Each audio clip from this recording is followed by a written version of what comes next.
Assalamualaikum warahmatullahi wabarakatuh. Perkenalkan, nama saya Indra Kusma Putra. Saya dari Prodi Ekonomi Pembangunan kelas A. Di sini saya akan mempresentasikan hasil dari makalah saya yang bertema ekspor dan impor yang berjudul pengaruh liberalisasi terhadap ekspor dan impor di Indonesia. Adanya liberalisasi sangat membantu bagi Indonesia karena secara umum diterimanya bahwa liberalisasi perdagangan yang berkelanjutan harus mengarah pada perluasan perdagangan luar negeri negara baik dalam impor dan ekspor dan di tingkat absolut serta proporsi produk negara. Ada beberapa hal penting dalam menilai liberalisasi perdagangan, yaitu salah satunya adalah implikasi liberalisasi pada tingkat ketergantungan ekonomi liberal pada pasar luar negeri. Sementara ekspansi perdagangan menyiratkan ketergantungan yang lebih kuat. Diversifikasi perdagangan, jika itu terjadi, akan cenderung menurunkannya.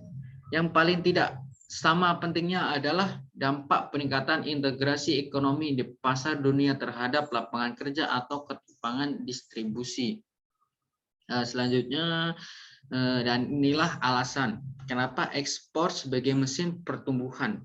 Karena perdagangan yang lebih liberal tampaknya menjadi tujuan sebagai besar negara dunia dengan harapan liberalisasi dapat meningkatkan volume dan nilai perdagangan yang pada gilirannya dapat meningkatkan pertumbuhan ekonomi dan kemakmuran bagi negara tersebut.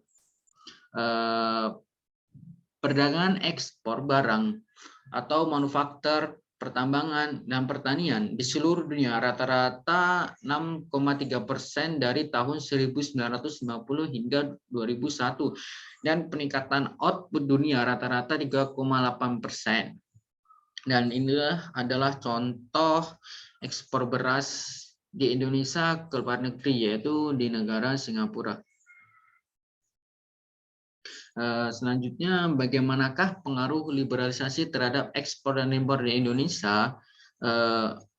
Bagi Indonesia, liberalisasi perdagangan berdampak positif bagi Indonesia karena dapat menyebabkan perubahan ekonomi Indonesia meningkat dari sebelumnya. Yang awalnya rendah, semakin tahun demi tahun meningkat akan semakin maju. Hal ini menunjukkan liberalisasi sangat menguntungkan bagi Indonesia karena hal tersebut dapat meningkatkan perekonomian Indonesia. Kesimpulan yang saya dapat dari makalah ini adalah menganalisis pengaruh variabel kebijakan liberalisasi perdagangan terhadap perkembangan ekspor dan impor, mengidentifikasi variabel-variabel yang paling berpengaruh dalam jangka pendek dan jangka panjang.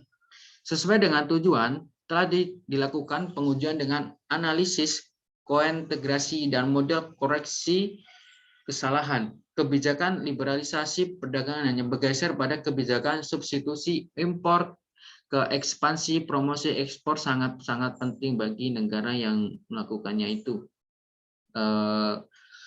Sekian materi yang saya dapat paparkan. Kurang lebihnya saya mohon maaf. Saya akhiri. Wassalamualaikum warahmatullahi wabarakatuh. Terima kasih.